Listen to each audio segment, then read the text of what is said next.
2020 que dans notre assemblée, il n'y a plus eu de culte en plénière. Peut-être que le 1er août, ça sera la première fois que de nouveau on pourra se retrouver. Autant de mois sans communion fraternelle, ne serait-ce, bon, bien sûr par Zoom, par les systèmes de technique, mais la communion fraternelle, c'est quand même plus que du Zoom.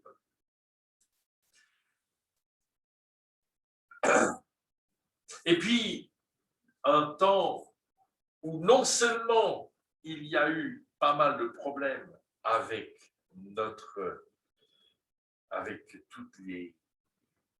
cette maladie qui nous a perturbé la vie. Alors, cette semaine, c'est le clou. Nous avons droit à des inondations jamais connues en Belgique, paraît-il, depuis 200 ans.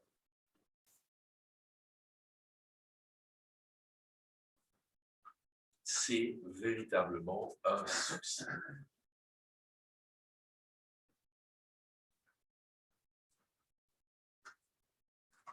Une petite phrase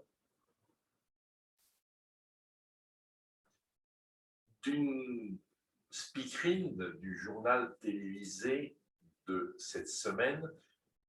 Je les ai pratiquement tous regardés à la RTBF. C'était la seule fois où elle a dit cette phrase.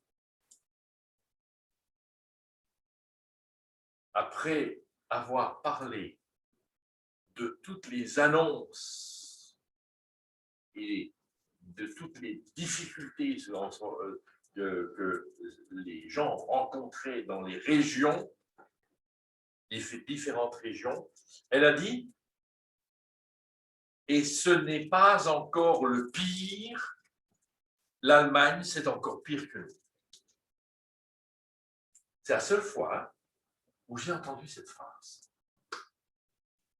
C'est encore pire que nous.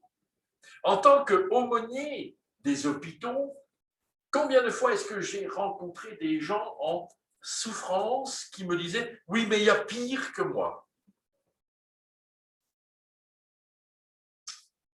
C'est certes, il y a toujours pire. Et si vous voulez que je vous parle à la fin du culte de pire que ce que nous avons connu cette semaine, je peux vous faire montrer les photos de pire. De ce que nous avons reçu de sud de Madagascar. Il y a toujours pire. Mais en fait, le problème, et c'est ce que j'ai toujours dit aux personnes que je visitais à l'hôpital ou qui étaient malades, certes, il y a toujours pire que nous, mais vous, toi, dans ce que tu vis aujourd'hui, qu'est-ce que tu vis? Alors, en fait, le malheur, nous pouvons essayer de nous consoler en disant qu'il y a pire que ce que nous vivons. Mais en fait, le bonheur, c'est quoi? Est-ce que le bonheur est impossible? Alors, il est clair qu'en fait, le bonheur, d'abord, c'est un sentiment. Ce n'est pas quelque chose de réel. C'est un sentiment. C'est un sentiment qui traduit quoi? Qui traduit un manque. Car en fait, si j'aspire à un bonheur, c'est parce qu'il me manque quelque chose.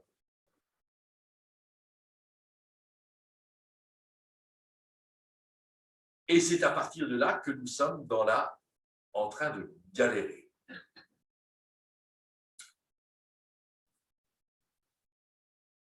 le bonheur, est-ce possible? Est-ce qu'il s'inscrit dans la volonté de Dieu? Quand j'ouvre le livre des psaumes, le premier psaume que je lis, alors je vais vous lire dans son entièreté, mais on sera loin de commenter tout. Heureux l'homme qui ne marche pas selon le conseil des méchants, qui ne s'arrête pas sur le chemin des pécheurs, qui ne s'assied pas sur le banc des moqueurs, mais qui trouve son plaisir dans la loi de l'Éternel, qui médite sa loi jour et nuit. Il est comme un arbre planté près des cours d'eau, qui donne son fruit en son temps et dont le feuillage ne se flétrit pas. Tout ce qu'il fait réussit. Il n'en est pas ainsi des méchants. Ils sont comme la paille que le vent disperse.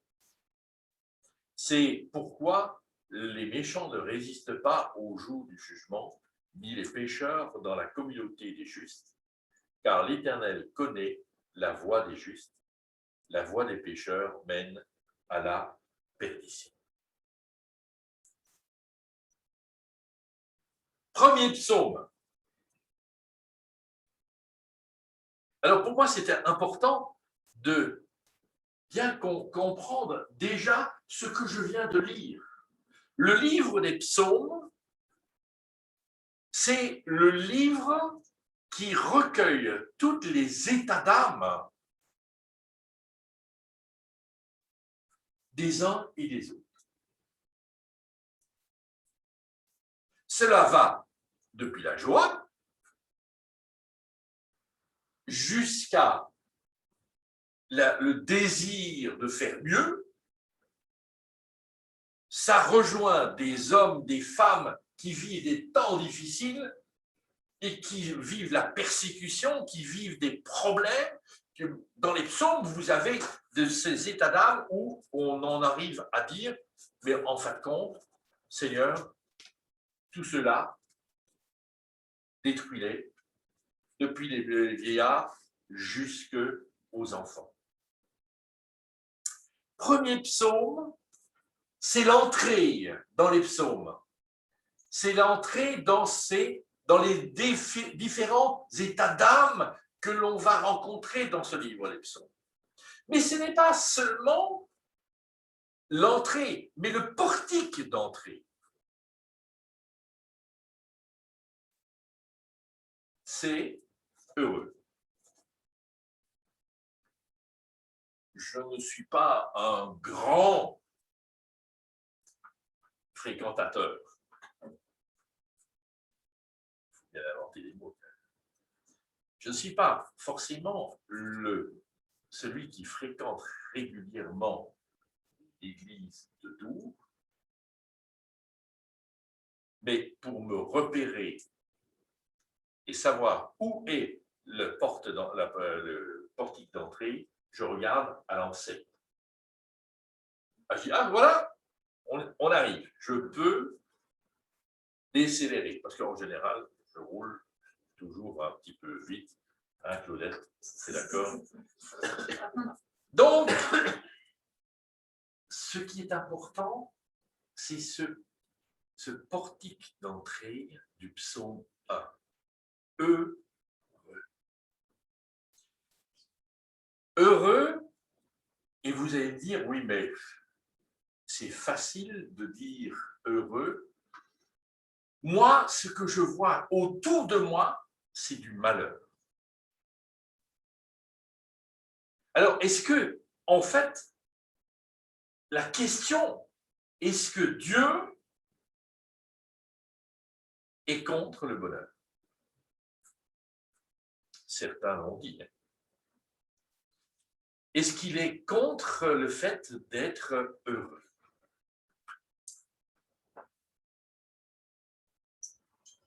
Ce que le psalmiste dit dans le livre des psaumes, va être redit d'une façon extraordinaire par Jésus dans son premier discours que l'on appelle le discours sur la montagne.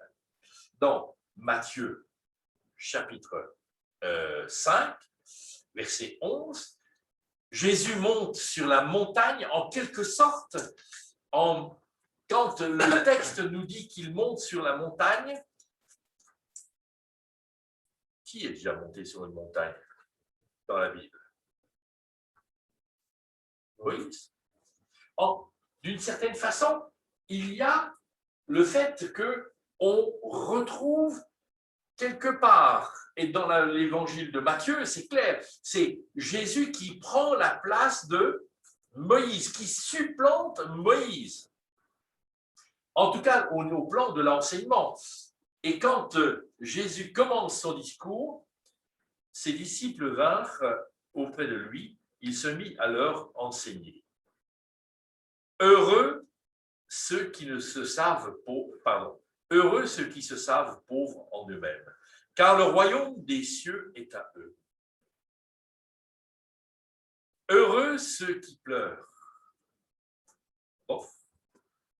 car Dieu les consolera. Ah, il y a quand même une consolation.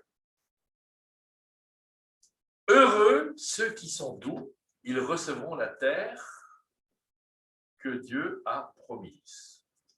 C'est un peu différent de heureux les violents. Heureux ceux qui ont faim et soif de vivre comme Dieu le demande, car Dieu exaucera leurs désirs. Heureux ceux qui ont de la compassion pour autrui, car Dieu aura de la compassion pour eux. Merci Seigneur. Heureux ceux qui ont le cœur pur, ils verront Dieu. Heureux ceux qui créent la paix autour d'eux, car Dieu les appellera ses fils. Heureux ceux qu'on persécute parce qu'ils agissent comme Dieu le demande, car le royaume des cieux est à eux. Heureux, la persécution, ce n'est pas forcément, moi, l'idée que j'ai du bonheur. Heureux êtes-vous si les hommes vous insultent, vous persécutent et disent faussement toutes sortes de mal contre vous parce que vous croyez en moi.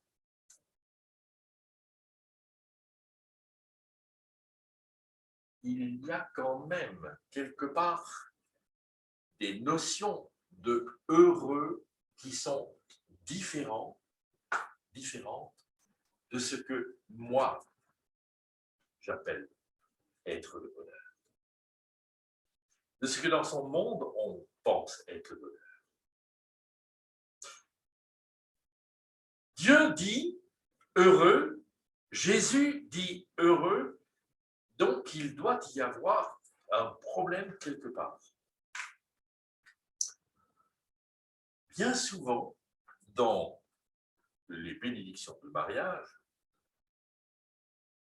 beaucoup vont rechercher un texte que l'on trouve dans Jérémie, chapitre 29 et verset 11. Jérémie 29 dit ceci. Car moi, le Seigneur, je sais bien quel est le projet que je forme pour vous. Je vous l'affirme, ce ne sont pas des projets de malheur, mais des projets de bonheur. Je veux vous donner un avenir à espérer. Mais vous auriez pu me dire des projets de paix à la place de bonheur. Et pourquoi donc? Pourquoi est-ce que, en fait, une traduction dit bonheur et l'autre traduction dit paix? Tout ça, simplement parce qu'en fait, il y a un mot utilisé par Jérémie, un mot en hébreu, que vous connaissez tous si vous avez déjà reçu un mail de moi. Shalom. En fait, la notion que nous avons de shalom, c'est la notion de paix. Et pourquoi est-ce que, alors, dans certaines traductions, on a traduit shalom de façon différente et que l'on a traduit par bonheur? Eh bien, tout simplement, en fait, ça vient de ceci. C'est que shalom vient d'un verbe shalom en hébreu. Et shalom, c'est être complet, c'est être parfait, c'est être sain, c'est être vivre un bien-être, c'est être en paix. En fait, vous allez me dire, mais c'est complexe. Non, ce n'est pas si complexe que ça. Suivez-moi.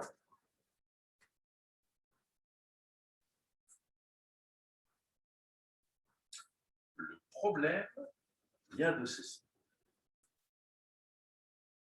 C'est qu'au fond, shalom dans la Bible, c'est l'idée d'être un. Lorsque je suis malade, je suis déchiré par la maladie.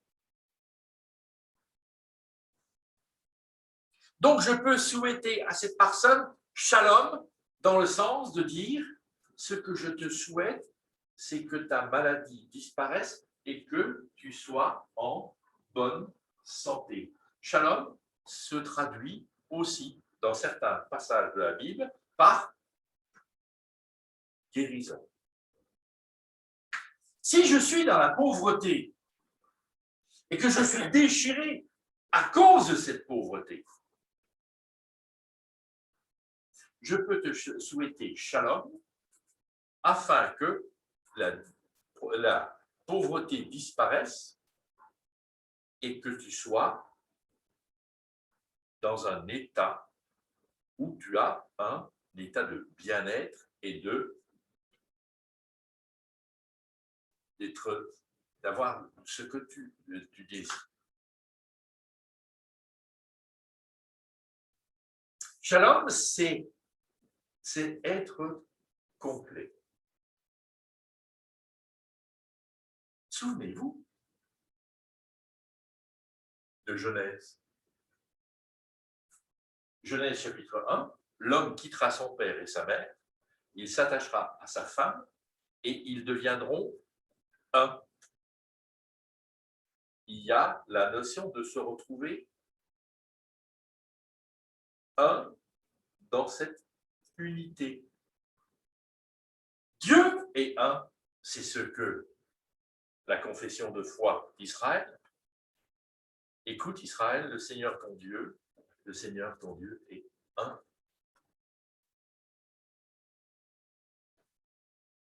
La prière de Jésus, c'est « Je te prie, Père, afin qu'il soit un.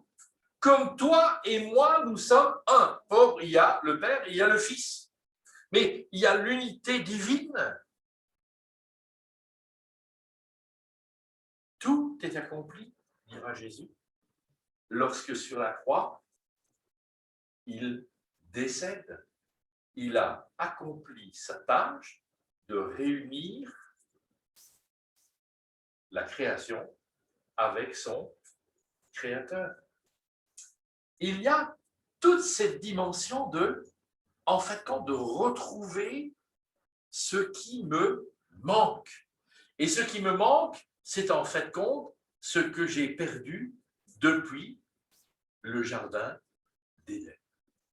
Depuis le moment où nous avons été séparés de notre Dieu, depuis ce temps-là, l'homme, la femme est en manque. Il me manque quelque chose.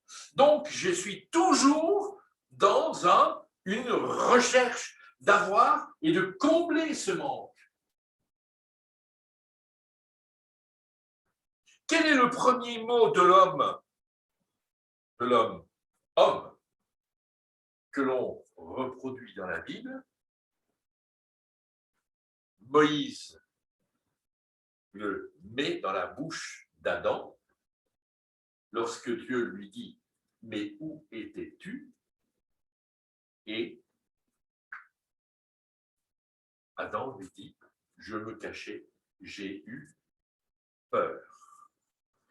Depuis le moment de notre désobéissance avec Dieu, la peur est là. La peur, en fin de compte, la peur, c'est la peur de tout, mais la peur aussi de mourir.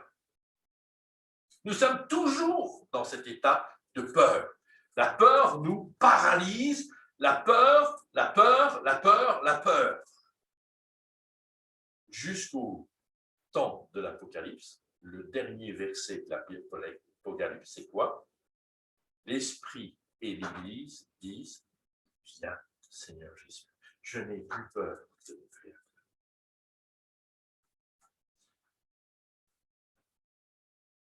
Là, le bonheur, en fait, compte, depuis que nous sommes sortis du plan de Dieu, ce n'est qu'un cortège de souffrance, de deuil et de mort. Ce projet, le projet de Dieu, duquel je suis écarté, aujourd'hui, il est encore possible de revenir et de le reprendre.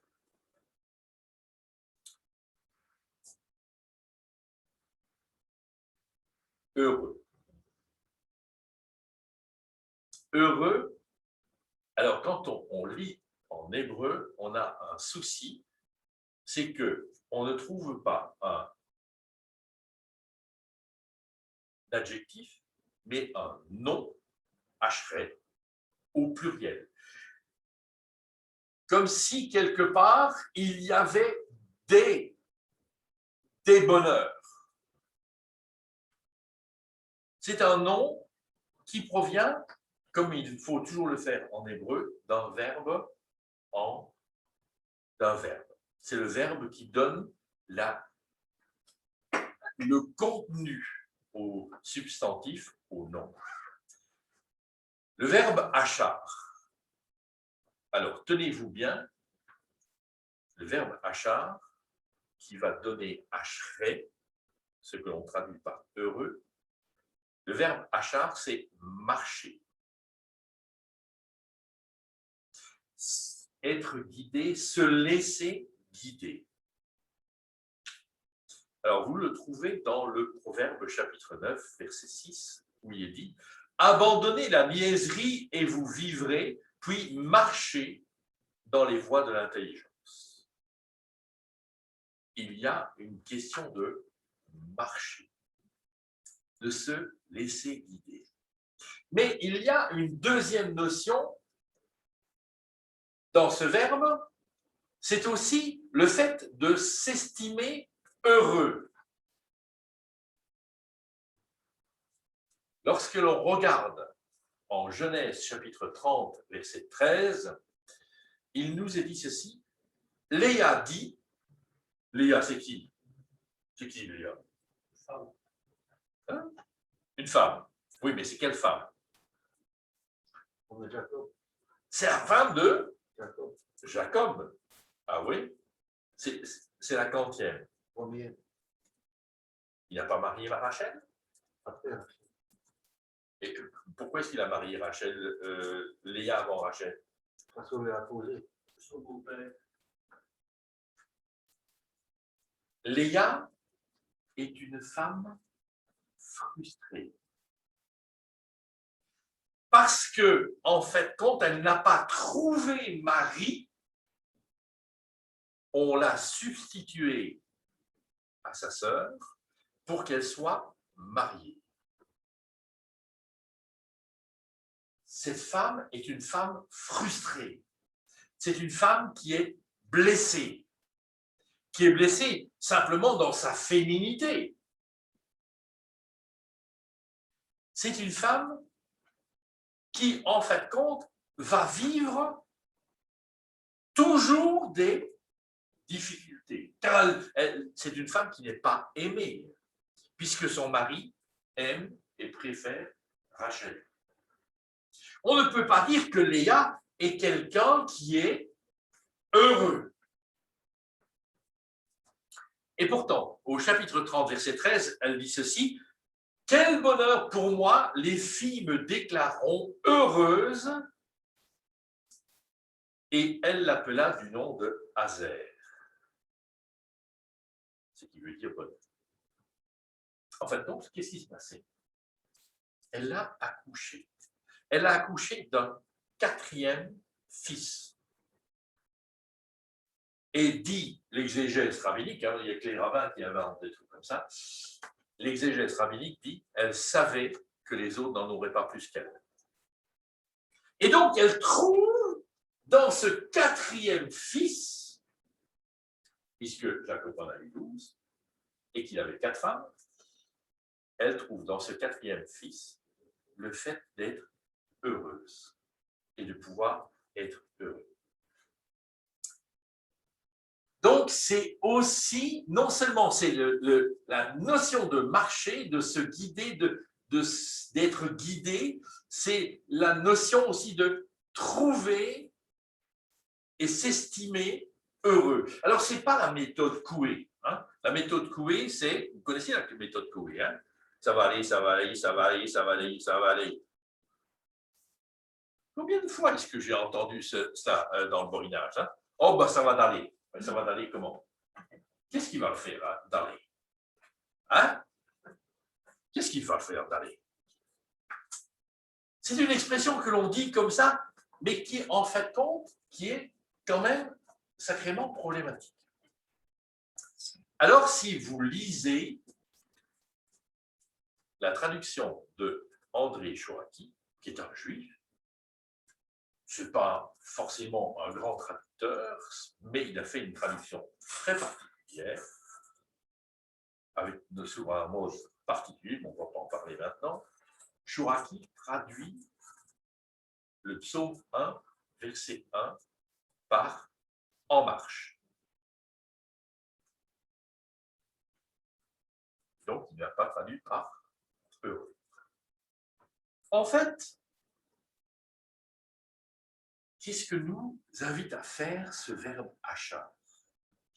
C'est considérer ce qu'on est, considérer comme heureux et se mettre en marche et se mettre dans cette démarche de la recherche du bonheur. Ce qui veut dire qu'en fait, contrairement à l'expression que j'ai entendue dans le borinage pendant 25 ans, et sibines. Quand on dit et sibines, ça veut dire quoi? Oh, ça m'est tombé dessus. Ah, et sibines. Dans la Bible, le bonheur n'est jamais un état. Ce n'est jamais un état. C'est une démarche. C'est d'ailleurs pour ça que tellement de gens sont en problème, car aujourd'hui, je suis heureux, demain, je suis malheureux. Il y a donc, ce n'est pas une recherche d'un bonheur, c'est une démarche que nous avons à faire. Ce n'est pas on ne baigne pas dedans, mais on doit avancer. D'ailleurs, j'avance dans mon texte.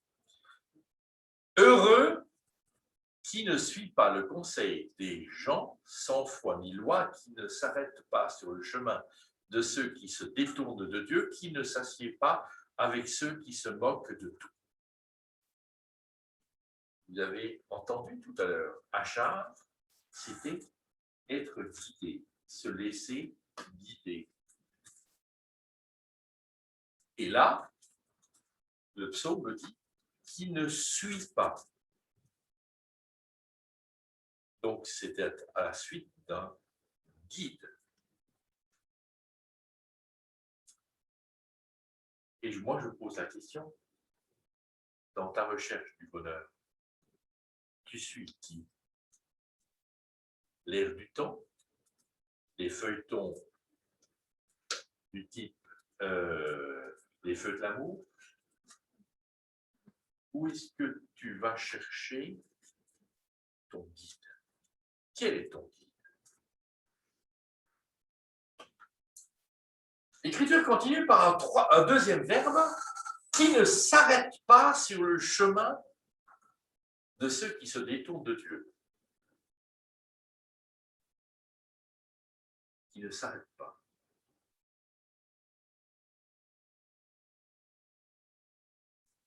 On s'arrête quand on est bloqué. Et bien souvent, dans notre vie, il y a des choses qui nous bloquent. Ça peut être l'éducation, ça peut être la mentalité, ça peut être la culture, mais il y a des tas de choses qui, dans notre vie, interviennent et qui bloquent notre démarche. On ne sait pas aller au-delà. Et moi, je pose la question, qu'est-ce qui te bloque aujourd'hui? Qu'est-ce qui t'empêche d'aller plus loin? Qui ne s'assied pas, troisième verbe, avec ceux qui se moquent de tout. D'où viennent les conseils qui nourrissent mon âme? D'où viennent les conseils qui nourrissent ma vie? Ta vie? Boris Cyrulnik, que vous connaissez certainement, hein, c'est un Français, pédopsychiatre, psychanalyste, quelqu'un qui, à cause de ses origines juives, a connu les camps de concentration en enfant. Boris Cyrulnik dit ceci: si vous voulez être heureux, ne cherchez pas à fuir le malheur à tout prix, mais cherchez comment et avec qui vous allez pouvoir surmonter le malheur. Cherchez comment et avec qui. Et vous retrouvez là, dans la pensée de Cyrulnik, l'idée de qui va être votre guide. Le psaume 1 continue par ceci: qui trouve son plaisir dans la loi du Seigneur et qui redit sa loi jour et nuit. Oh là là, la loi, la loi, la loi. On est toujours dans il faut pas, tu peux pas. On est toujours dans un système de loi. Mais c'est complètement faux d'avoir cette pensée sur la notion de loi. Car quand j'utilise le mot loi, j'utilise, Gérard, toi qui es fort en hébreu, loi, ça se dit comment en hébreu? Tu ne sais pas? Non. Ça te m'étonne. Eh bien, je vais te le dire, tu vas me dire, ah oui, c'est vrai, Torah. Ah, tu vois, hein? Tu vois que tu le savais. Hein? Torah. Eh bien, le mot Torah vient d'un verbe tavar. Et tavar, ce n'est pas imposer, c'est explorer, c'est chercher, c'est préparer, c'est ouvrir un chemin. La loi n'est pas quelque chose qui va nous imposer, mais c'est une recherche, c'est une ouverture. Si vous relisez ce que la plupart du temps on appelle les 10 commandements, Exode chapitre 20, que moi j'appelle le décalogue, les 10 commandements se terminent par quoi?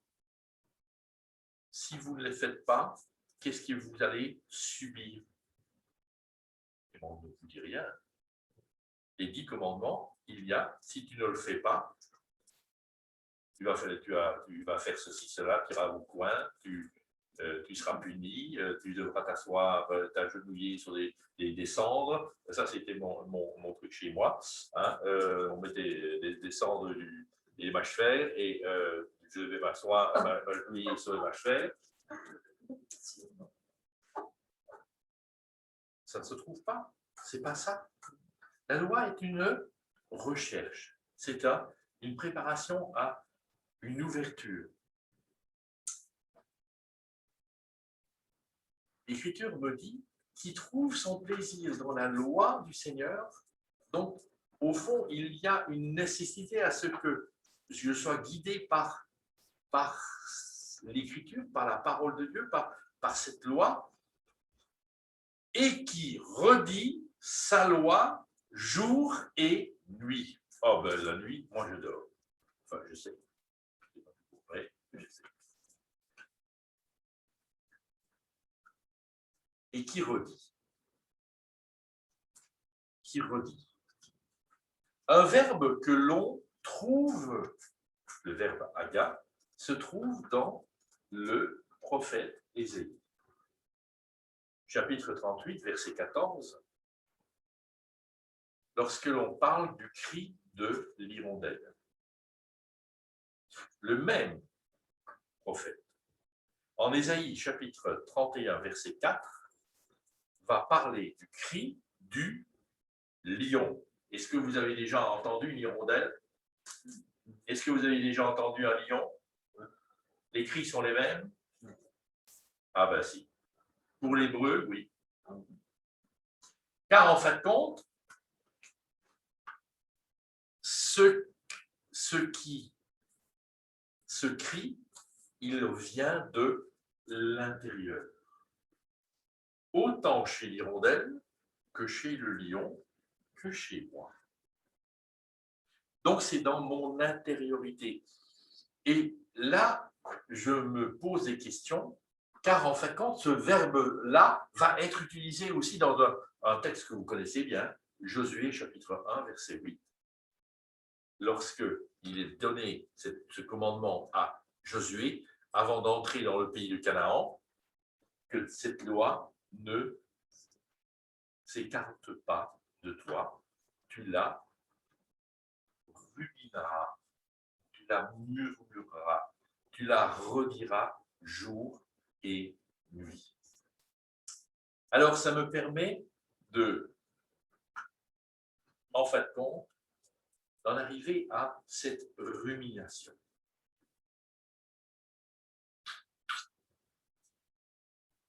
Dans le psaume 2, qui est la suite, psaume 1, mais qui, à un moment donné, c'était le même psaume, hein, il était attaché l'un à l'autre, ça a été détaché à un moment donné.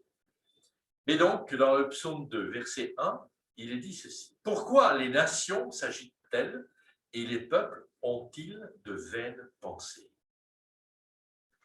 Et on utilise le même verbe là. Pourquoi rumine-t-il des vaines pensées? En fait, ma rumination, c'est avoir des pensées de mort. C'est ça les vaines pensées. Ce sont des pensées de mort. Ce sont des grondements inutiles. Et donc, en fin de compte, c'est des murmures négatifs. Vous vous souvenez de ce que j'ai dit au début du culte? Pourquoi moi? Pourquoi ça m'arrive à moi? Pourquoi? Qu'est-ce que j'ai fait au Seigneur pour que... Ce sont des murmures négatifs, ce sont des murmures qui détruisent, ce sont des pensées vaines, ce sont des pensées de mort. Et moi, je te pose la question, qu'est-ce que tu rumines? Des pensées négatives, et on a dans la tête pleine de machins qui nous tournent, ou alors on peut avoir des pensées positives, et ce sont des pensées qui viennent de l'Écriture et qui nous conduisent de la nuit vers la lumière, dans sa présence. Reprenez chez vous, je termine par là. Reprenez chez vous et relisez Luc, chapitre 24, les versets 13 à 35. Les disciples d'Emmaüs, ceux que le dimanche de Pâques sont en train de partir de Jérusalem et partent et retournent dans leur village. Ça veut dire quoi, retourner dans son village? Ça veut dire retourner en arrière. Mais combien de fois est-ce que quelque part dans notre vie, nous sommes revenus en arrière, à un état autre, différent?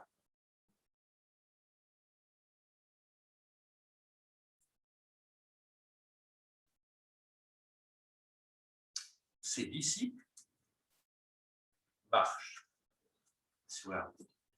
Jésus les rejoint.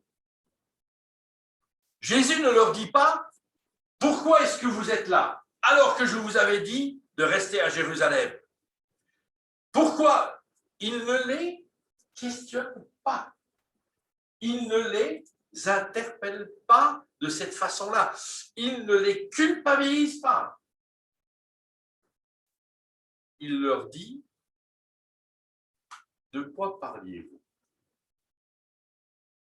Et le pauvre, moi je parle de Jésus, le pauvre s'entend dire « Mais tu es complètement à côté de la plaque, tu es disjoncté, tu n'as même pas entendu tout ce qui s'est passé ces temps-ci. » Quoi donc? Mais enfin, t'es taré ou quoi? C'est en quelque sorte ça que les disciples d'Emmaüs disent à Jésus. Je force un petit peu la vision. Ces hommes ont un problème. Le problème, c'est que bien qu'ayant entendu, vécu avec Jésus, ils n'ont pas compris que le troisième jour, il devait ressusciter. À tel point que ces hommes en arrivent même à dire à Jésus, oui, les femmes ont dit qu'il était ressuscité.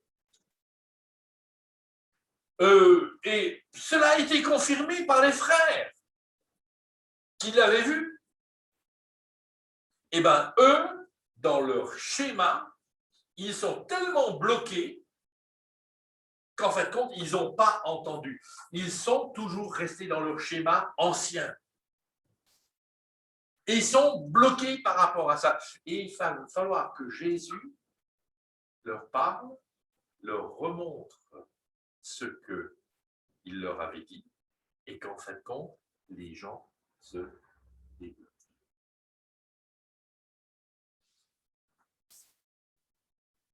Voilà, être conduit de la nuit dans sa présence. Alors, je dirais, Dieu veut ton bonheur. Le projet de Dieu pour toi, c'est heureux. Maintenant, est-ce que ce projet, tu as envie d'entrer dedans? Est-ce que tu veux l'accompagner, le suivre?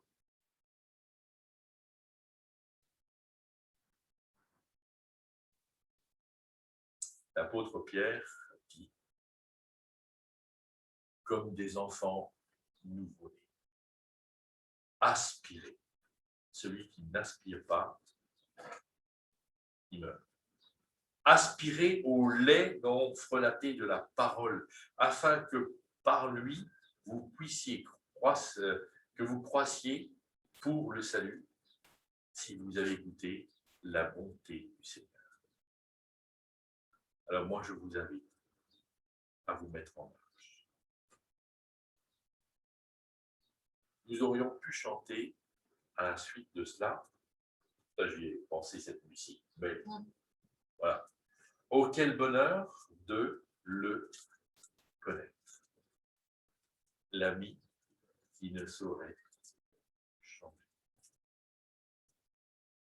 En fait,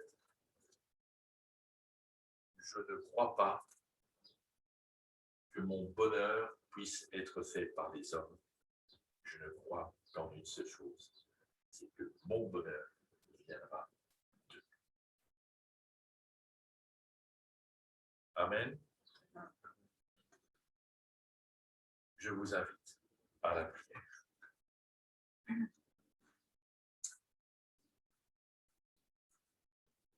Seigneur notre Dieu, notre Père, nous te rendons grâce et nous te bénissons. Nous croyons, Seigneur, que tu ne cherches pas le malheur de l'homme. C'est nous qui avons fait en sorte que notre volonté soit faite et non la tienne. Nous avons cherché autre part des solutions et c'est nous-mêmes qui avons créé notre propre malheur. La création dans laquelle nous sommes, c'est nous-mêmes qui l'avons tellement exploité que nous en sommes là. C'est nous-mêmes qui avons créé ces distanciations, ces problèmes, ces difficultés. Cette pandémie, c'est nous-mêmes qui l'avons créée. Seigneur, tout cela, en fait compte, parce que nous cherchons le profit et que nous cherchons à pouvoir vivre tel que nous le désirons. Fais-nous revenir, Seigneur. Fais-nous revenir dans tes voies. Fais-nous comprendre ton chemin. Fais-nous comprendre la voie. Ouvre-nous le chemin de l'obéissance, du retournement. Seigneur, nous voulons revenir à toi, pleinement et complètement. Parle à nos cœurs, Seigneur, éclaire-nous. Nous avons besoin de ta parole, éclairée de ton Esprit Saint. Seigneur, je te prie encore pour aujourd'hui, toutes les difficultés qui se présentent à nous. Seigneur, éclaire-nous. Éclaire ces moments que nous croyons être des moments de ténèbres, éclaire-les de ta présence. Fais-nous du bien. Et pour tous ceux qui sont aujourd'hui dans les ténèbres, nous te prions vraiment une révélation, Seigneur, afin qu'ils découvrent aussi, comme je l'ai découvert un jour, ta présence lumineuse, bienfaisante. Seigneur, nous te demandons, révèle-toi encore à tous ceux qui aujourd'hui te cherchent, tous ceux qui sont loin de toi. C'est en Jésus que nous te demandons. Amen. Je te donne